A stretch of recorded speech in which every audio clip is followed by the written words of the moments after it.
नमस्कार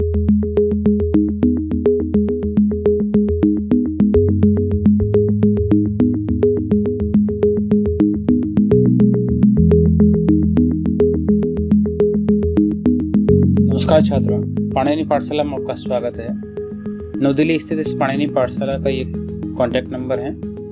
इस वीडियो के विषय में या फिर अन्य किसी वीडियो के विषय में, हमारे चैनल के विषय में अगर कोई आपको शंका हो, कुछ सवाल पूछने हों, कुछ जिज्ञासाएं हों, कुछ सलाह देनी हो, तो इस कॉन्टैक्ट नंबर पर आप कॉन्टैक्ट कर सकते हैं, व्हाट्सएप कर सकते हैं, टेलीग्राम कर सकते हैं। हमारा पाणिनि पाठशाला के नाम का एक टेलीग्राम का ग्रुप भी बना हुआ है, आप उस पर भी जाकर उसको शेयर करके उसको ज्वाइन कर सकते हैं। इसके अलावा पाणिनि पाठशाला .blogspot.com के नाम से एक ब्लॉग भी बना हुआ है, वहाँ पर भी जाकर आप इन्हीं सारी चीज़ों की जो स्टडी मटेरियल जितना सारा आ रहा है उन सब की आप PDF के फॉर्मेट में आप प्राप्त कर सकते हैं।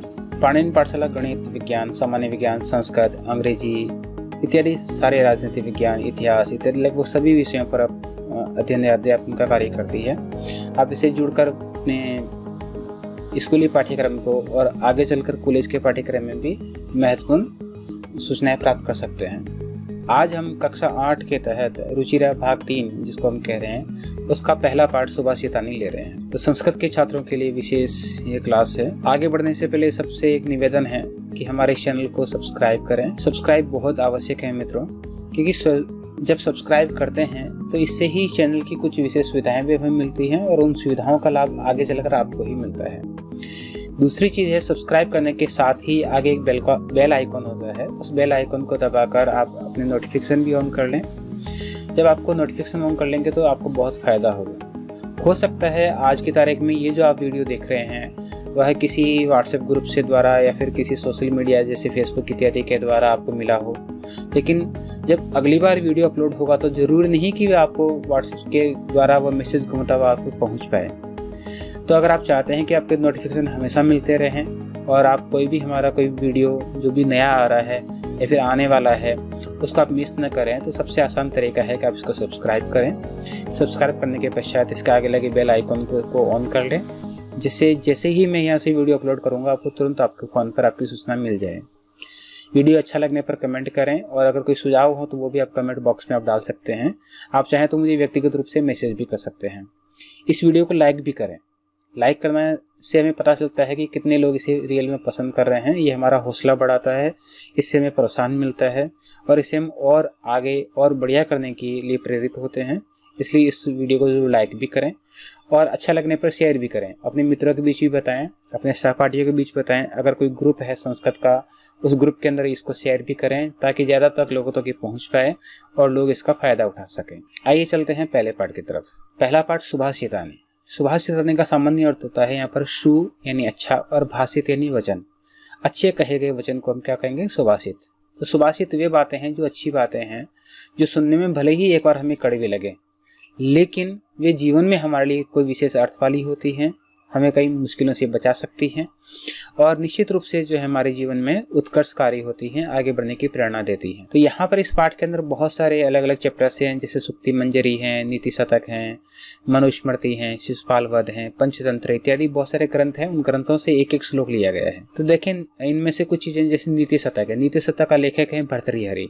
इसका नाम आप याद रखें, अगर संस्कृत में कई बार पूछा जा सकता है कि इसका लेखक कौन है, आपको ध्यान रखना है भर्तृहरि। इसी प्रकार मनुस्मृति का लेखक मनु है, आचार्य मनु है।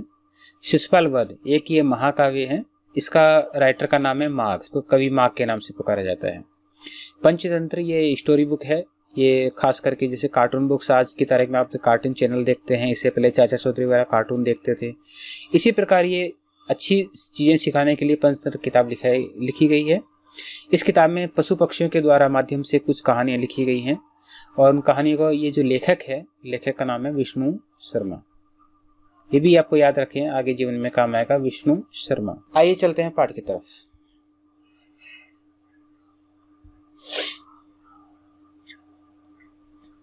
गुणाः गुणज्ञेषु गुणाः भवन्ति ते निर्गुणं प्राप्य भवन्ति दोषाः सुस्वादु तोयाः प्रभवन्ति नद्यः समुद्रम् आस्वाद्य भवन्ति अपेयाः।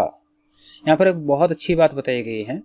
जैसे कहा गया है कि गुणाः यानी हमारे अंदर कोई गुण है या कोई भी गुण यानी अच्छी चीज होती है, वह जब गुणज्ञ जो गुण का जानकार होता है या जिसमें गुण होते हैं उसी में वे गुणाः यानी वे गुण के रूप में भवन्ति प्रतीत होते हैं।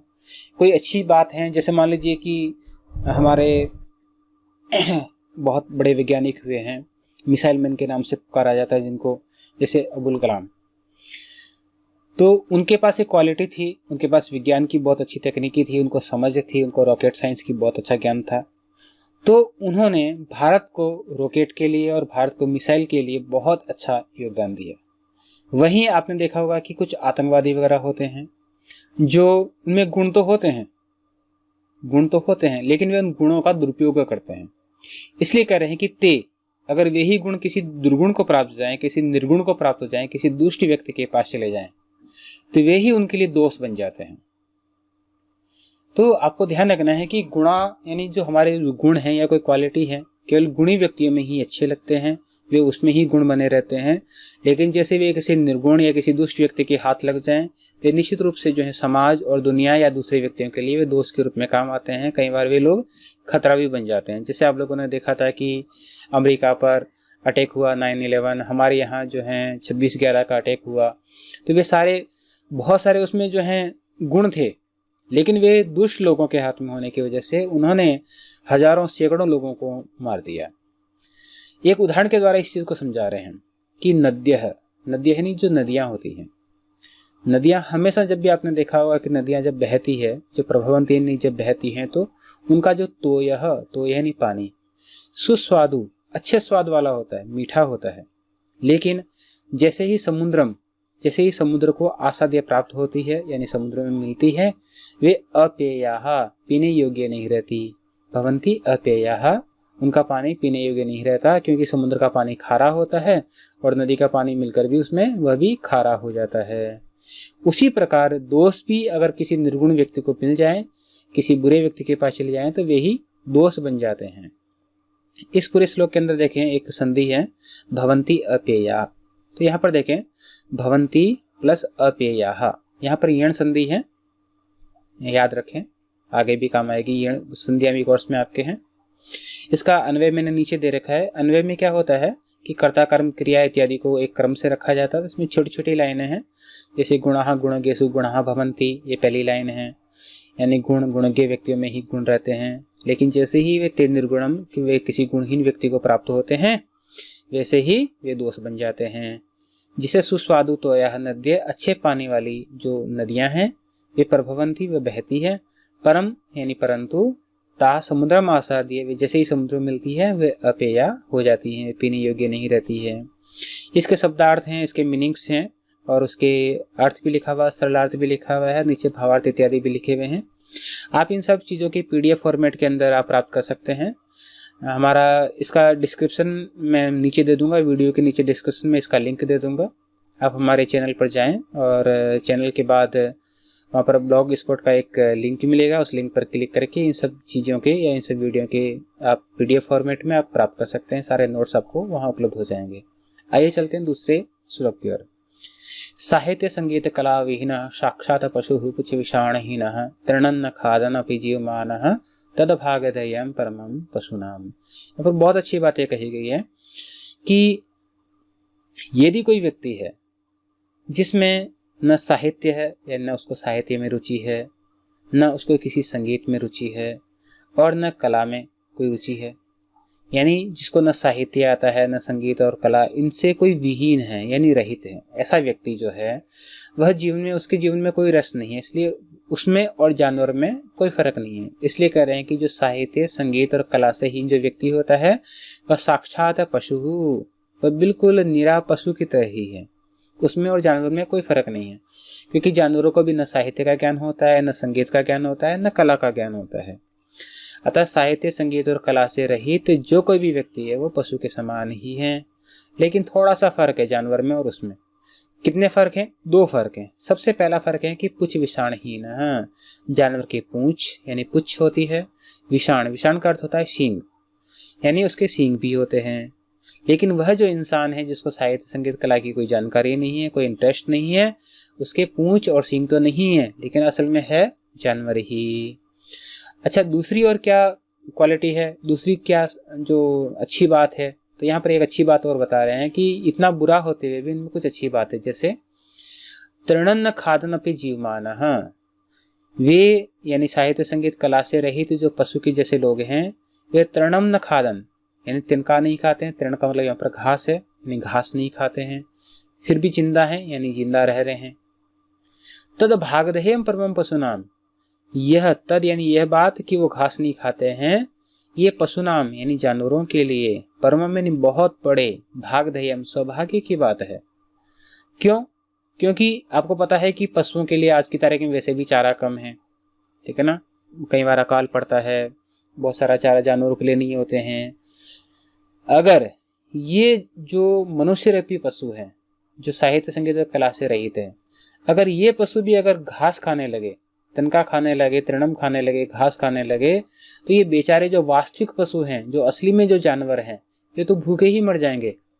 अतः ऐसे साहित्य संगीत कला विहीन जो पुरुष जो निरा पशु के समान है, वह घास नहीं खाता, ये बात पशुओं के लिए बड़े सौभाग्य की बात है, वरना पशुओं के लिए जान खाने के लिए कोई चारा भी नहीं बचता। फिर अगला तीसरा देखें, लुब्धस्य नश्यति यशः पिशुनस्य मैत्री नष्ट क्रियस्य कुलम अर्थपरस्य धर्मः विद्याफलम व्यसनिनः कृपणस्य सौख्यम राज्यम परम सचिवस्य नराधिपस्य। यहाँ पर कुछ लाइनें बताई हैं, छोटे छोटे लाइनें हैं। तो देखें, लुब्धस्य नश्यति यशः, ये पहली लाइन है। तो इसका सीधा क्या करेंगे, लुब्धस्य यशः नश्यति, सीधा करेंगे तो ऐसे हो जाएगा अन्वय। यानी जो लुब्ध यानी जो लोभी व्यक्ति होता है, हर चीज में लोभ देखता है, लालची होता है, उसका क्या होता है, यशः नश्यति, उसका यश नष्ट हो जाता है, उसकी प्रसिद्धि खत्म हो जाती है, लोग उसके पास जाना बंद कर देते हैं, वो लगे बड़ा लालची है, उसके पास क्या जाना। ऐसे धीरे धीरे सारे लोगों के अंदर उसका अपवाद फैल जाता है, उसकी बुराई फैल जाती है, तो इस प्रकार उसका यश नष्ट हो जाता है। पिशुनस्य मैत्री, पिशुन का मतलब होता है चुगलखोर, जो चुगली करता है, इधर की बात उधर लगाता है, उधर की बात इधर लगाता है। ऐसा कोई व्यक्ति होगा तो उसका क्या होगा, उससे आप लोग अपनी दोस्ती तोड़ लेंगे, तो उसकी मैत्री समाप्त हो जाएगी, दोस्ती खत्म हो जाएगी। तो जो पिशुन लोग होते हैं, चुगलखोर लोगों से कौन दोस्ती करना चाहता है, इसलिए जो चुगलखोर लोग होंगे उनकी दोस्ती क्या हो जाती है, नश्यति। तो क्योंकि यहाँ पर कोई दूसरी क्रिया है नहीं, अतः इस पूरे हर एक लाइन के साथ ये जो नश्यति जो क्रिया है, हम इसको जोड़ेंगे, तो हम कहेंगे पिशुनस्य मैत्री नश्यति, ठीक है ना। जो पिशुन है यानी चुगलखोर होता है, उसकी दोस्ती टूट जाती है, दोस्ती नष्ट हो जाती है। इसी प्रकार देखिए, नष्ट क्रियस्य, जो क्रिया यानी काम करना, मेहनत करना, नष्ट क्रिया यानी जिसका काम नष्ट हो गया है, यानी जो काम धंधा नहीं करता, आलसी पड़ा रहता है, ठीक है ना, कोई काम धंधा नहीं करता, उसका क्या करेगा, उसका कुलम, उसका कुल नष्ट हो जाता है, उसका वंश परंपरा खत्म हो जाएगी, ठीक है ना। उसके बेटे पोते जो भूखे मरेंगे और आखिर में धीरे धीरे वंश ही नष्ट हो जाएगा। और अर्थपरस्य, अर्थ यानी पैसा, पैसे के पीछे हमेशा जो भागेगा, जो हर येन केन प्रकार पैसा कमाने की कोशिश करेगा, उसका क्या नष्ट हो जाएगा, उसका धर्म नष्ट हो जाएगा। क्योंकि आपको पता है कि हमारी मनुष्य की सामर्थ्य जो होती है वो केवल कुछ धन ही कमा सकती है अगर हम धर्म के रास्ते से चले। तो अगर हमें ज्यादा धन चाहिए या जिनको जो ज्यादा धन है, तो उसके लिए अधर्म के रास्ते पे चलना पड़ेगा। इसलिए जो अर्थपरस्य, जो हमेशा रुपए पैसे के बारे में सोचता रहता है, वो कभी न कभी अपने धर्म से भ्रष्ट हो जाएगा, अतः उसका धर्म नष्ट हो जाएगा। फिर करें कि विद्याफलम व्यसनी न, हाँ, व्यसनी का मतलब होता है जो कोई जिसमें बुराई है या कोई बुरी आदत है, जिसमें कोई नशा करता है, बीड़ी सिगरेट वगैरह पीता है, अगर ऐसा कोई जो है करने वाला व्यक्ति है, तो उसका क्या होगा, विद्या फल, उसकी विद्या का फल नष्ट हो जाएगा, उसको विद्या का फल नहीं मिलेगा। और इसी प्रकार कृपण से सौख्यम नश्यति, कृपण, कृपण का मतलब होता है कंजूस, ठीक है ना। तो कंजूस का जो सौख्यम, सौख्यम का मतलब है मित्रता, सामान्य अर्थ होता है, और दूसरा अर्थ यहाँ पर सुख भी है। तो यहाँ पर सौख्यम में अर्थ लेते हैं जो है सुख। तो जो कोई भी कृपण है, कृपण का मतलब क्या होता है, कंजूस, कंजूस व्यक्ति का सुख नष्ट हो जाएगा, यानी वह सुखी नहीं रह सकता कभी भी। इसी प्रकार यहाँ पर बता रहे हैं कि परम सचिवस्य नराधिपस्य राज्यम नश्यति, नश्यति वापस यहीं से लेंगे। अब करें कि नराधिपस्य, नर यानी मनुष्य होता है, आपको पता है, और स अधिप यानी इसका स्वामी, तो मनुष्य का स्वामी यानी राजा, तो नराधिप का मतलब क्या होता है? राजा। राजा का राज्यम यानी उसका राज्य नश्यति नष्ट हो जाता है। लेकिन वो राजा हर एक राजा का नहीं। कैसे राजा का? ऐसा राजा जिसका सचिव जो है वो प्रमत्त है यानी आलसी है। अगर आपका कोई मंत्री है, ऐसा राजा है जिसका मंत्री खराब है, प्रमत्त स्वभाव वाला है, मदमत स्वभाव वाला है या अहंकारी है, तो ऐसे राजा का जो है वो निश्चित रूप से राज्य भी नष्ट हो जाएगा। अगला देखें, पीत्वा रसम तु कटुकम मधुरम समानम माधुर्यम एव जनयेदम मधुमक्षिका असौ संतस्तथैव समसज्जन दुजनानाम श्रुत्वा वचः मधुर सुक्त रसम सृजन्ति। यहाँ पर देखें असौ, असौ का अर्थ होता है यह मधुमक्षिका यानी मधुमक्खी। माधुर्यम एव जनयेत, माधुर्यम यानी शहद, शहद को ही उत्पन्न करती है। लेकिन उसका शहद आता कहां से है? तो बता रहे हैं कि पीत्वा रसम तु कटुकम मधुरम समानम। कह रहे हैं कि कुछ आपको पता है कि मधुमक्खी फलों से रस लेती है।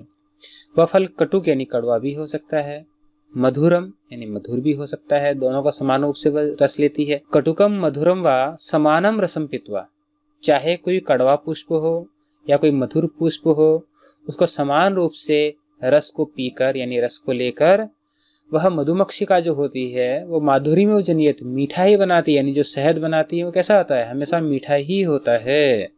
चाहे उसे कड़वा पुष्प मिले चाहे उसे मीठा पुष्प मिले, लेकिन उसका शहद जो बनाएगी वो मीठा ही बनाएगी। इसी प्रकार जो सज्जन है, जो संत व्यक्ति है, तो संत व्यक्ति जो होते हैं वो क्या करते हैं? सज्जन व्यक्ति भी क्या करेंगे? तो सज्जन व्यक्ति भी चाहे वो सज्जन व्यक्ति के अच्छी बातें सुने या फिर दुर्जन व्यक्तियों की सुने बातें, लेकिन श्रुत्वा वचः, उनकी वचः है, उनके वचन को सुनकर, तो हम कहेंगे संत यानी सज्जन, सम सज्जन दुजना नाम यानी सज्जन और दुर्जन व्यक्ति के समान रूप से वचः श्रुत्वा वचन सुनकर, तथैव, तथैव का मतलब होगा मधुमक्खी की तरह ही, मधुमक्खी की तरह ही मधुर सुक्त रसम सृजन्ति, मधुर सुक्तियों का रस सर्जन करते हैं। हम जो ये पढ़ रहे हैं ये सुक्तियां ही हैं, सुक्तियों को सुवासित भी कहते हैं। तो ये हम जो अच्छी अच्छी बातें पढ़ रहे हैं वह किसकी हैं? वह सज्जन लोगों के द्वारा, अच्छे कवियों के द्वारा रची गई है। तो क्या उन्होंने कभी जिंदगी में दुर्जन व्यक्तियों को नहीं सुना? क्या उन्होंने हमेशा सज्जन व्यक्ति को सुना? नहीं, ऐसा नहीं है। वो जीवन में बहुत सारे दुर्जन व्यक्ति को भी सुनते हैं, सज्जन व्यक्ति को भी सुनते हैं, लेकिन जब वो सुक्ति बनाते हैं, जब वो सुभाषित बनाते हैं, तो वो मधुर सुभाषित ही बनाते हैं, मीठी सुक्तियां ही रचते हैं। तो ये इनकी तुलना यहाँ पर संत यानी सज्जन व्यक्तियों की तुलना या संतों की तुलना मधुमक्खी से की गई है कि जिस प्रकार मधुमक्खी कड़वे या मीठे रस को पीकर मीठा ही शहद बनाती हैं, उसी प्रकार संत व्यक्ति जो होते हैं वह सज्जन और दुर्जन व्यक्तियों की अच्छी या बुरी बातों को सुनकर भी मीठी सुभाषित ही बनाते हैं, मीठी सुक्तियां ही रचना करते हैं। विहाय पौरुषम यो हि देवम एव अवलम्बते प्रसाद सिंहवत् तस्य मूर्धने तिष्ठन्ति वायसः। यो ही, यहाँ पर एक संधि है, यह ही यानी वह कौन? पौरुषम विहाय, जो पौरुषम, पौरुषम का मतलब होता है परिश्रम, आलस्य या उद्यम, जो मेहनत को छोड़कर, देवम एव अवलंबते, देवम यानी भाग्य, जो भाग्य के भरोसे अवलंबन यानी आश्रय लेता है। बहुत सारे लोग होते हैं कि किस्मत में जो होगा हो जाएगा, मेहनत करने से कुछ नहीं होने वाला, कितना ही पढ़ो टॉप तो करना नहीं है, ऐसी ऐसी बातें करते हैं अपने बच्चे, ठीक है ना। या फिर आप भी पढ़ रहे हो तो कोई आगे बोलेगा पढ़ के क्या टॉप कर लेगा, इस प्रकार की बातें करते हैं। तो ऐसा व्यक्ति जो पुरुषार्थ को यानी परिश्रम को त्याग कर, परिश्रम को विहाई छोड़कर देवम यानी भाग्य के भरोसे अवलंबते रहता है, जो केवल भाग्य के भरोसे रहता है, ठीक है ना, उसका कोई फायदा नहीं है, ठीक है ना, वह निश्चित रूप से किसी दिन नष्ट हो जाता है। किस प्रकार वह नष्ट हो जाता है, उसका होना या नहीं होना किस प्रकार व्यर्थ है, यानी प्रासाद यहाँ पर है, प्रासाद, तो प्रासाद का मतलब होता है महल। महल के गेट पर लगा हुआ कोई सिंह की मूर्ति है, शेर की मूर्ति है, उस पर जिस प्रकार वायसा यानी पशु पक्षी आकर तिष्ठन्ति यानी बैठ जाते हैं, कुएं ही इत्यादि आश्रय लेकर बैठते हैं, उसी प्रकार ऐसा कोई व्यक्ति जो पुरुषार्थ को छोड़कर केवल भाग्य के भरोसे बैठता है, उसका कोई फायदा नहीं है, उसका कोई भला नहीं होने वाला है। अगला देखें, पुष्प पत्र फल छाया मूल वल्कल दारू भी धन्या महिरुहा येषाम विमुखम यान्ति नार्थिनः। यहाँ पर जो है मुख्य लाइन है महिरुहा धन्याः। महिरुहा, महिरुहा का मतलब है वृक्ष, मही का मतलब होता है धरती, मही का मतलब है धरती। धरती पर जो रूह यानी उगने वाले, धरती पर उगने वाले कौन है? वृक्ष, इसलिए उसको क्या कहेंगे? महिरुहा। महिरुहा यानी वृक्ष, जो पेड़ पौधे होते हैं वो धन्याः, बहुत धन्य है। क्यों? क्योंकि ये शाम उनसे अर्थिनः, अर्थिनः यानी कोई उम्मीद लेकर जाने वाले, कुछ मांगने वाले, विमुखम न यान्ति, उससे विमुख नहीं होते, उससे कभी भी निराश नहीं होते। आप पेड़ के पास जाएंगे तो कुछ न कुछ आपको पेड़ देगा ही, ठीक है ना। अगर मान लीजिए कोई पेड़ है, फल देगा, फल नहीं है तो पुष्प देगा, पुष्प नहीं है तो पत्ते देगा। अगर वो भी पत्ते भी उसके कुछ काम के नहीं है, फल इत्यादि भी कोई काम के नहीं है, तो कम से कम छाया तो देगा ही।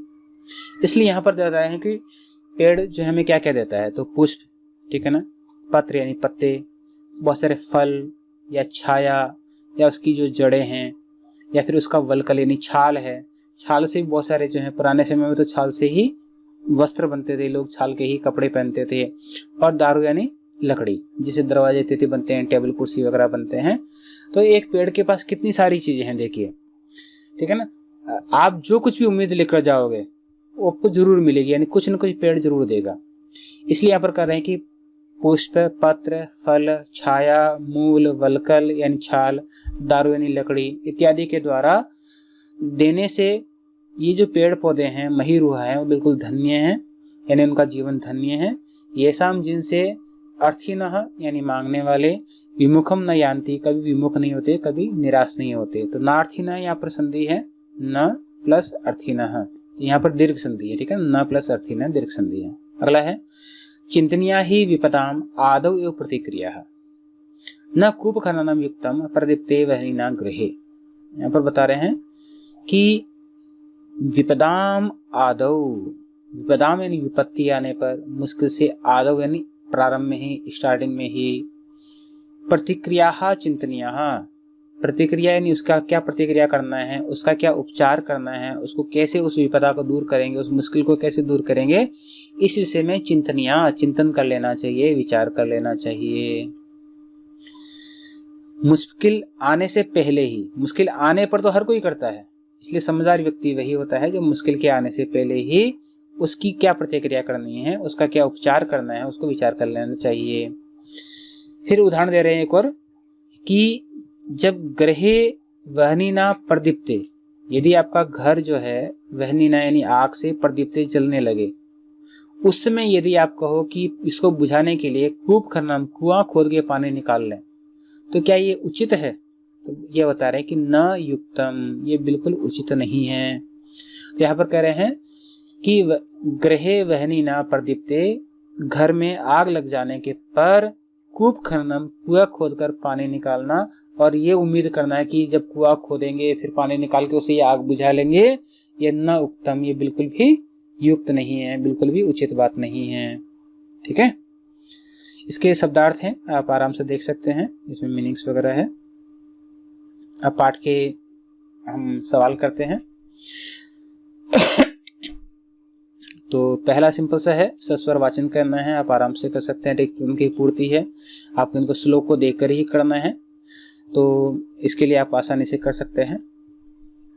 एक विशेष आगे देखें, अब इसके आग्रह भी कर सकते हैं आप सब लोगों से कि जब भी आप इस पाठ को देखें या इस वीडियो को देखें, तो इस वीडियो को कम से कम 2 से 3 बार सुने।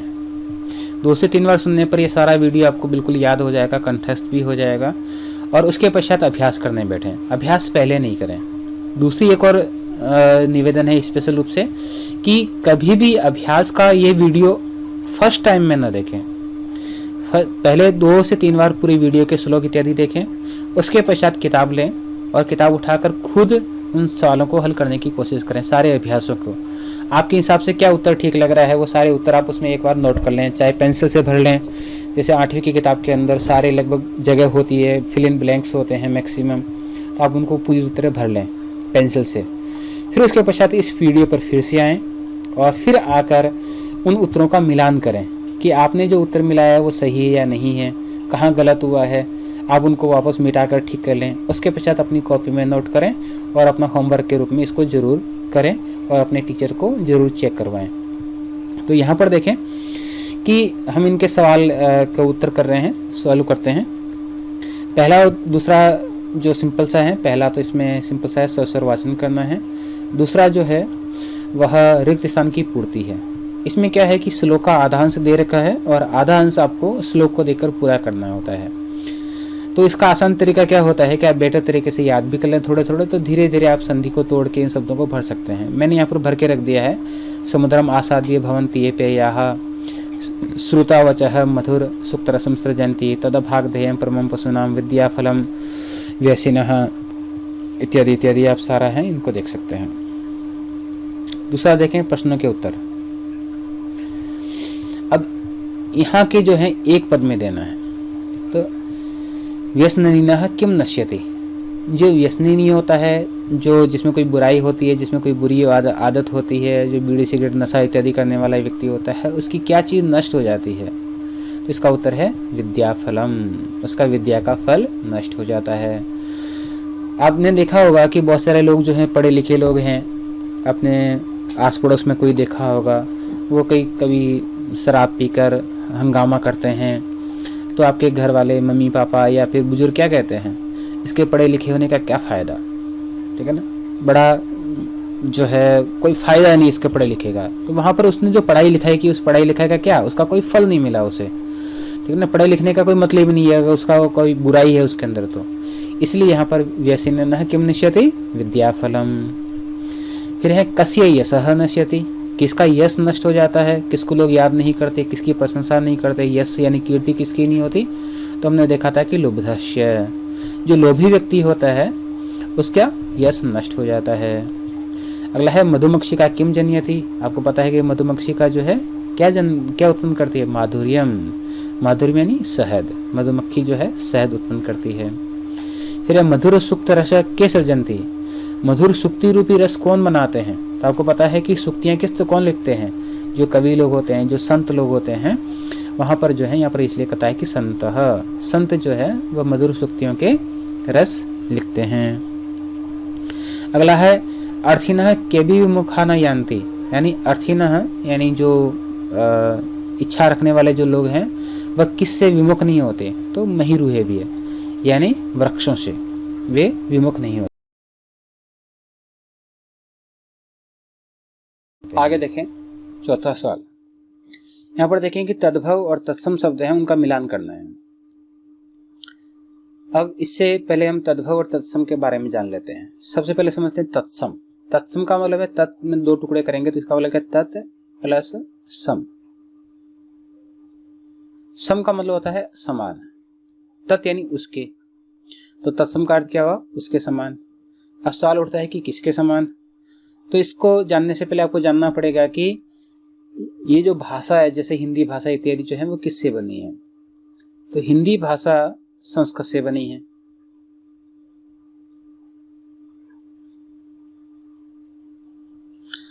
अतः बहुत सारे संस्कृत के शब्द हिंदी भाषा में आए हैं। जो कुछ संस्कृत के शब्द हैं जो हिंदी भाषा में एज इट इज आ गए हैं, जो संस्कृत में भी उसी रूप में प्रयोग किए जाते हैं और उसी रूप में हिंदी में भी प्रयोग किए जाते हैं। जो दोनों में समान होंगे, यानी जो संस्कृत के समान हिंदी में प्रयोग किए जाने वाले शब्दों को क्या कहेंगे, तत्सम। आप एक तरह से कह सकते हैं कि संस्कृत निष्ठ शब्द होंगे। लेकिन कुछ शब्द जो ओरिजिनल संस्कृत में तो कुछ और थे, लेकिन लोगों ने बोलते बोलते कुछ उनको रूप बिगाड़ दिया, कुछ अन्य प्रकार से बोलने लगे, तो जिनका रूप बदल गया है वह है तद्भव, यानी संस्कृत के शब्दों से नए बने हुए शब्द, उनको क्या कहेंगे, तद्भव। तो तद्भव ऐसे शब्द होते हैं जो मूलतः हिंदी में ही प्रयोग किए जाते हैं, संस्कृत में प्रयोग नहीं किए जा सकते। लेकिन तत्सम जो है वह हिंदी और संस्कृत दोनों में जिनका रूप समान होता है उसे क्या कहेंगे, तत्सम। तो यहाँ पर मिला देखते हैं। यहाँ पर उदाहरण के लिए आपको कंजूस को हम क्या कहेंगे, कृपण। कृपणः यानी कंजूस। कड़वा हिंदी में कहते हैं, कड़वा आपको लोगों को प्रयोग करते होंगे, लेकिन संस्कृत में कड़वा नहीं कहते, संस्कृत में क्या कहेंगे, कटुकम। तो इस कटुकम का ही बदलकर आज की तारीख में कड़वा बन गया है। इसी प्रकार पूंछ तद्भव शब्द है, हिंदी में प्रयोग किया जाता है, इसलिए तद्भव है, संस्कृत के जैसा है नहीं होकर संस्कृत से बना हुआ शब्द है। लेकिन ओरिजिनल शब्द क्या है इसका? पुच्छम। तो पुच्छम जो है उसका ओरिजिनल रूप है।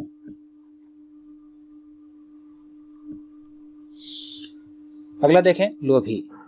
तो लोभी,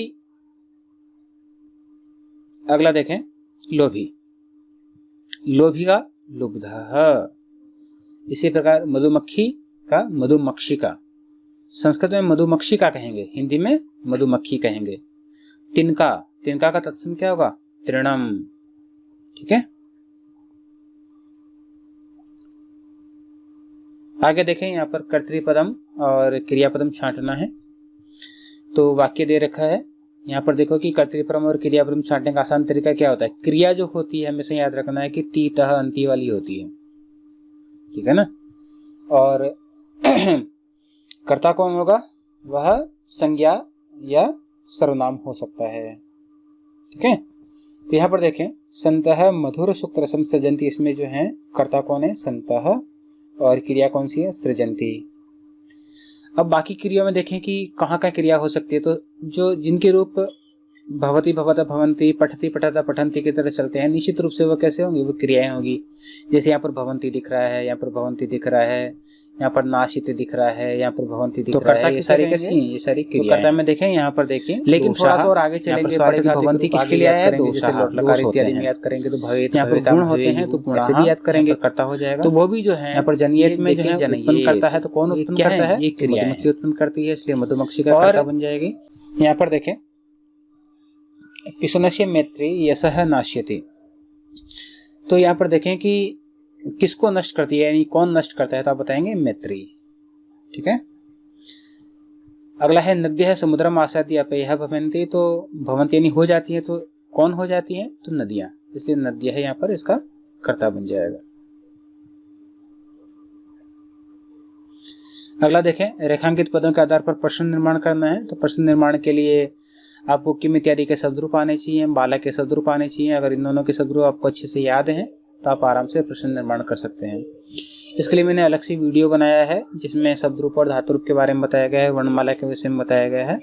तो निश्चित रूप से आप उस वीडियो को देखें और उस वीडियो को देखकर किस प्रकार प्रश्न निर्माण करते हैं आप इन चीज़ों को अच्छे से समझने की कोशिश करें। अगला सवाल है रेखांकित पदों का आदत करके प्रश्न निर्माण करना है। तो प्रश्न निर्माण के लिए आसान क्या तरीका है कि आपको किम के शब्दरूप याद हों, और इसी प्रकार आपको कुछ अन्य शब्दों के जैसे बालक इत्यादि के शब्दरूप याद हों, बालक के या लता के, इनके शब्दरूप याद होने चाहिए। जैसे बालकः, बालको, बालका, इस प्रकार रूप चलते हैं, तो उससे आधार से कर सकते हैं। तो इसमें देखें गुणः गुणकेषु गुणा भवन्ति। यहाँ पर देखो रेखांकित पद है गुणः, तो इसको हटाकर आपको प्रश्न निर्माण करना है। तो आप पूछेंगे कि ये भवंती ही जो है बहुवचन का है और गुणाह भी बहुवचन का है, तो प्रश्न निर्माण करने के लिए आपको किम शब्द का बहुवचन में लेकर आना होगा, प्रथम व्यक्ति बहुवचन में। तो किम शब्द के जो है रूप आप चलेंगे तो कैसे चलते हैं पुंलिंग में? कह, कऊ, के। बहुवचन में क्या है? के। तो आप क्या करेंगे? इस गुणाह को हटा लेंगे और यहाँ पर लिख देंगे के। तो प्रश्न क्या बन जाएगा? के गुणज्ञेषु गुणाः भवन्ति। दूसरा देखें नद्यः सुस्वादु तोयाः भवन्ति। तो अब नद्यः करना है, तो नदी के लिए आपको पहले पहचानना होगा कि ओरिजिनल शब्द क्या है। तो ओरिजिनल शब्द आपको पता है कि नदी है। नदी शब्द स्त्रीलिंग का है। नदी के रूप क्या चलते हैं? नदी, नद्यौ, नद्यः। नदी, नद्यौ, नद्यः, इस प्रकार रूप चलते हैं, राइट। तो नद्यः ये क्या है? बहुवचन में है। तब आपको इस किम शब्द के बहुवचन का रूप पता होना चाहिए। तो किम के स्त्रीलिंग में कैसे रूप चलेंगे? तो स्त्रीलिंग में चलेंगे का, के, काहा। तो नद्यः को हटाकर क्या करना पड़ेगा? काहा। इसलिए इसका आप लिख देंगे, इसको हटाकर लिख देंगे काहा। तो प्रश्न कैसे बन जाएगा? काहा सुस्वादु तोयाः भवन्ति। अगला देखें लुब्धस्य यशः नश्यति। तो देखें लुब्धस्य कहाँ का शब्द है? आप देखते हैं रामस्य, बालकस्य इत्यादि रूप चलाते हैं। तो बालकस्य और रामस्य कहाँ बनता है? तो आपको पता होना चाहिए कि षष्ठी विभक्ति में। अगर अभी तक आपने शब्द रूप और धातु रूप याद नहीं किए हैं तो जरूर याद कर लें। वरना उसके बिना संस्कृत में बहुत अच्छे नंबर, खास करके 100 में से 100 नंबर लाना तो बहुत मुश्किल है। तो लुब्धस्य जो है वह रूप चलते हैं रामस्य की तरह। तो रामस्य आपको पता है कि रामस्य या बालकस्य जो है षष्ठी विभक्ति एकवचन बनता है। अब हमें देखना पड़ेगा कि किम का षष्ठी विभक्ति में एकवचन कैसे बनेगा। तो किम का बनता है कश्य। तो यहां पर क्या करेंगे, लुब्धस्य को हटाकर क्या लिख देंगे, कस्य। अगला देखें मधुमक्षिका माधुर्य में जनित। मधुमक्षिका स्त्रीलिंग का शब्द है, प्रथम व्यक्ति एकवचन है। नदी की जैसे चल रहा था यहाँ पर स्त्रीलिंग का शब्द था नदी, लेकिन ये एकारांत है, ये आकारांत है। तो रमा इत्यादि के रूप चलते हैं। तो यहाँ पर प्रथम व्यक्ति एकवचन में, प्रथम व्यक्ति एकवचन में क्या आता है, किम का। तो सीधा से लिख देंगे का। लास्ट देखें तस्य मूर्धनि तिष्ठन्ति वायसाः। तो यहाँ पर मूर्धनि यानी इसके सिर पर। तो यहाँ पर सिर पर मूर्धनि में कौन सी व्यक्ति है, सप्तमी व्यक्ति एकवचन। अब आपको किम के शब्द रूप याद होने चाहिए। तो किम शब्द के शब्द रूप जब आप याद करेंगे तो किम शब्द के शब्द रूप कैसे चलेंगे, सप्तमी व्यक्ति में। तो यहाँ पर चलते हैं कस्मिन। सप्तमी व्यक्ति एकवचन में क्या बनेगा, कस्मिन। और ये भी क्या है, सप्तमी व्यक्ति एकवचन। अतः कस्मिन को यहाँ पर लिख देंगे तस्य कस्मिन मूर्धनि वायसाः, ऐसा लिख सकते हैं। एक और चीज है, अगर कोई स्थान वाचक कोई सवाल बनाया जाए और वहां पर अगर सप्तमी व्यक्ति हो और उसका प्रश्न निर्माण करना है तो वहां पर आप कुत्र भी लिख सकते हैं। कुत्र का अर्थ होता है कहां पर। तो आप यहां भी लिख सकते हैं कि तस्य कुत्र तिष्ठन्ति वायसाः, क्योंकि कुत्र जो है ये भी सप्तमी व्यक्ति एकवचन का ही रूप है, सप्तमी व्यक्ति का रूप है, आप ये कह सकते हैं। असल में तो अव्यय है, लेकिन सामान्यतः इसका अर्थ सप्तमी व्यक्ति में होता है। इसलिए स्थानवाचक अगर कोई सवाल बनाकर पूछा जाए और यह सवाल बनाना हो तो उसका जो है कुत्र से सवाल बनाएंगे। अगला देखें मिलानकरण संधि विच्छेद है। देखें माधुर्यम एव।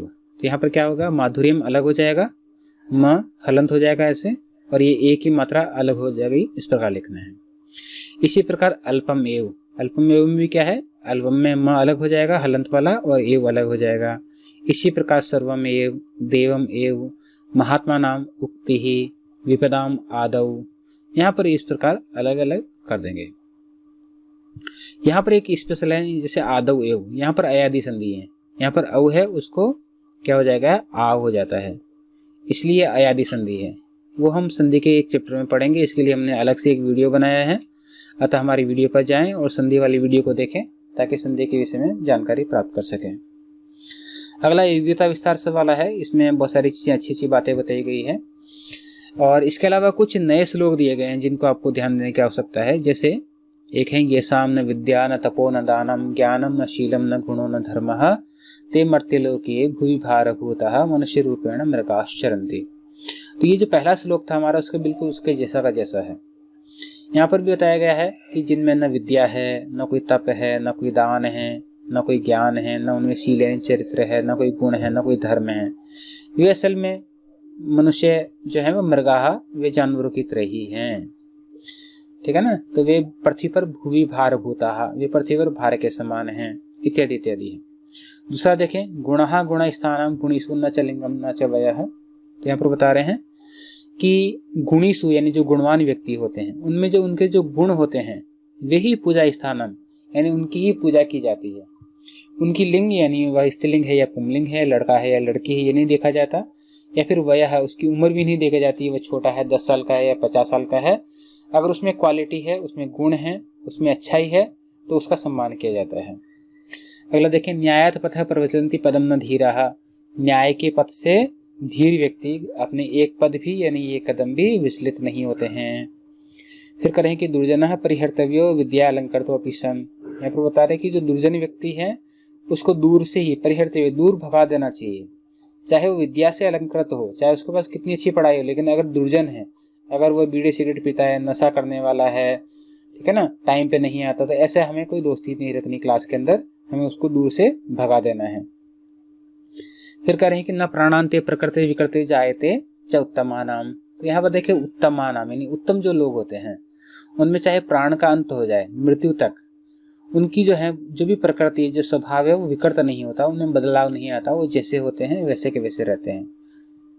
फिर है उदय सविता रक्तौ रक्तश्च स्तंगते संपतौ च विपतौ च महताम एक रूपता। सविता का मतलब होता है सूर्य, जब उदित होता है तो भी आपको पता है कि रक्तः लाल रंग का होता है। रक्तश्च अस्तंगते, और जब अस्तांचल को जाता है, जब अस्त होने लगता है तो भी लाल होता है। तो इसी प्रकार जो महताम, जो महान लोग होते हैं, वे संपत्ति में यानी जब उनका सब कुछ ठीक ठाक चल रहा हो, या विपत्ति में जब उन पर कोई मुश्किल आए, तो वे एक रूप यानी एक जैसे ही रहते हैं, यानी वे अपने स्वभाव को, अपने नेचर को बदलते नहीं हैं। कई जगह यही श्लोक दो रूप में मिलता है, जहाँ पर पहली लाइन ये रूप में मिलती है और दूसरी लाइन यही है। इसका भी सेम अर्थ है, उदिति श्वेता यानी श्वेता यानी सूर्य उगता है, ताम्रः ताम्र वर्ण का यानी लाल वर्ण का, और ताम्रहि अस्तमेति, और ताम्र ही अस्त होता है। तो इस प्रकार हम देख सकते हैं कि संपत्ति और विपत्ति में महान व्यक्ति अपना नेचर नहीं छोड़ते।